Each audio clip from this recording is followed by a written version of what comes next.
A grande biblioteca estava vazia.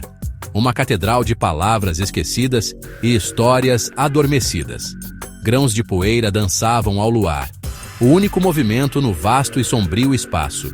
No entanto, o silêncio estava vivo, pesado e à espera. As prateleiras imponentes sumiam na escuridão, como gigantes silenciosos. Se você ouvisse com atenção, ouviria um rangido fraco, um gemido suave, sons muito deliberados para serem aleatórios. Páginas farfalhavam, uma capa de couro suspirava, como se exalasse segredos. O pulsar da biblioteca era um zumbido profundo e ressonante, mais sentido do que ouvido. Cada rangido, cada farfalhar, era um sussurro de uma fera adormecida. Sombras se contorciam nos cantos, agarrando-se às estantes, fazendo-as parecer monstruosas. O luar brilhou em letras douradas, piscando antes que a escuridão as engolisse novamente. A biblioteca não estava morta, apenas quieta. Ela esperava por um leitor. Esperava por alguém para perturbar seu sono. O silêncio era uma mentira, um cobertor sobre um mundo de movimento sutil. A biblioteca esperava sua próxima história, e hoje à noite ela não esperaria muito. Os sussurros começaram como um chiado fraco, como vento através de um buraco de fechadura. Eles ficaram mais claros, emanando de todos os lugares ao mesmo tempo. A própria biblioteca estava começando a falar, um farfalhar seco e de papel. Os sons se enrolavam em torno dos pilares, ecoando em corredores vazios. Os sussurros carregavam propósito, seguindo cada movimento seu. Enquanto você andava, o som aumentava e diminuía, como se os livros estivessem fofocando sobre você. O ar ficou mais frio, pesado com energia sobrenatural. Os sussurros se intensificaram, fragmentos de linguagem surgindo. Sozinho, perdido. Livros escorregavam, capas se abriam, prateleiras se inclinavam, observando. A biblioteca estava acordando, sua atenção fixada no intruso. Os sussurros eram sua assustadora boas-vindas. A vida adormecida dentro de suas paredes estava se agitando. Léo sentiu uma atração irresistível por um corredor sombrio. Os sussurros o guiaram até um pequeno livro sem título. Ele estendeu a mão, tremendo, e o puxou. Instantaneamente, os sussurros cessaram.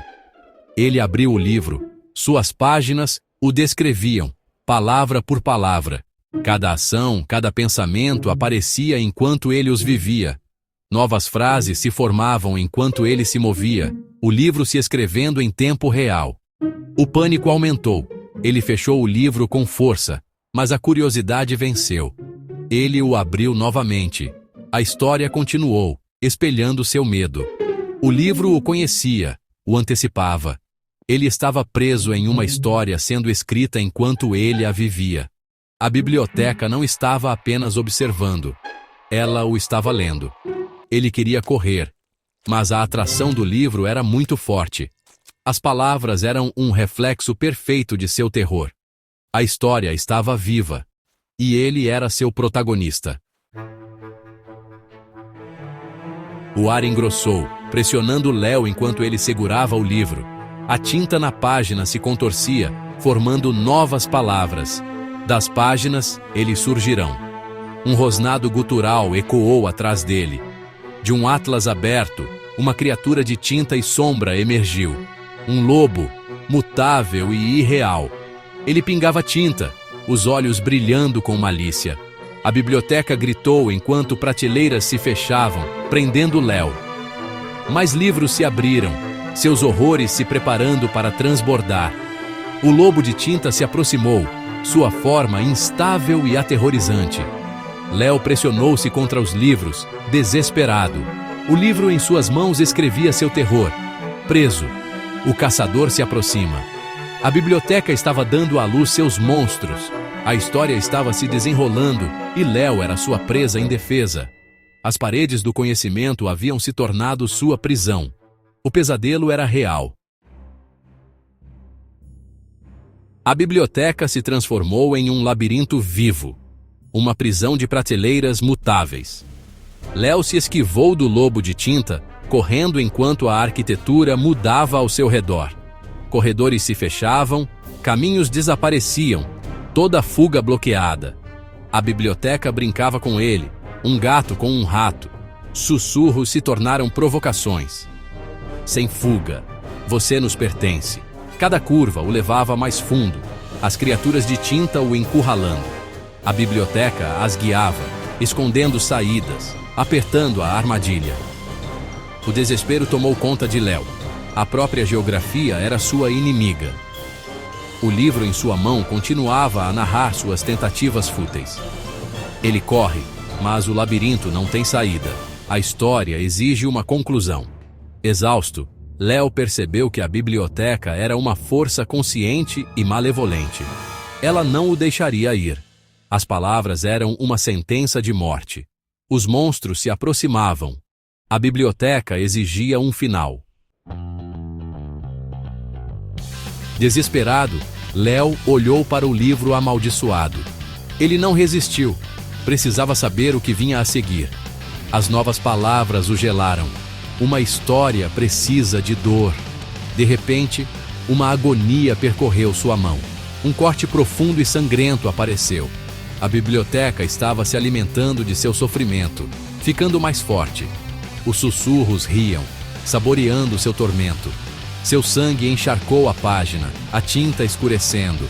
A história estava sendo escrita com sua vida. Ele era um fantoche, o autor puxando suas cordas. A dor era tanto física quanto existencial. A profecia do livro era clara. Sua dor dá vida. O medo, o desespero e o sangue de Léo alimentavam o pesadelo. A história exigia um preço. O tormento da biblioteca atingiu o auge. O chão tremeu violentamente. Prateleiras balançaram, livros caíram, a pedra rachou. Com um rugido estrondoso, o chão se abriu, revelando um abismo sem fundo. Léo cambaleou à beira, criaturas de tinta observando por trás. A biblioteca o encurralou, monstros às suas costas, o vazio à frente. Os sussurros se tornaram um rugido triunfante, celebrando sua perdição. O livro amaldiçoado jazia perto da borda, suas páginas tremulando ao vento. O abismo se alargava, o chão desmoronando sob ele. O vazio chamava, prometendo paz e fuga. Por um momento, Léo considerou a rendição. Mas então, do outro lado do abismo, ele o viu. Uma porta. Uma última chance. A porta era diferente de qualquer outra, feita de páginas costuradas, brilhando suavemente. Ela pulsava com esperança. A única fuga através do abismo. Vozes humanas gritavam da porta. Não nos leiam, deixem-nos dormir. Eram almas presas em suas próprias histórias, implorando por misericórdia. Ler é condenar, elas advertiam. Ler é uma maldição. Léo hesitou, dividido entre o abismo e as vozes suplicantes. O chão desmoronava. Ele tinha segundos para escolher. Ele olhou para os rostos nas páginas, depois para os monstros e o vazio. Sua própria história era dor e terror. Talvez a deles também fosse, mas a dele não estava terminada. Ele não podia ficar. Ignorando as vozes, ele correu e saltou sobre o abismo, alcançando a porta de páginas. O destino da biblioteca estava em jogo. Léo escolheu escrever seu próprio final. Os dedos de Léo tocaram a porta. Vozes gritaram, depois silenciaram. A biblioteca congelou. Monstros se dissolveram. Sussurros desapareceram. Um silêncio mais profundo do que antes preencheu o salão. A porta se desfez, páginas se transformando em luz, envolvendo Léo. Ele ficou cego, então se viu lá fora, em um beco escuro. A biblioteca havia sumido. Apenas uma parede de tijolos permaneceu. Sua mão ferida era a única prova de que era real. Lá dentro, a biblioteca se redefiniu. Ordem restaurada, silêncio retornado. Em um pódio central, o livro escuro jazia aberto. A história de Léo completa. Mas quando o luar tocou a página, novas palavras apareceram. Continua. A biblioteca estava faminta por sua próxima história. A fera estava apenas dormindo. E em algum lugar, outro leitor a despertaria.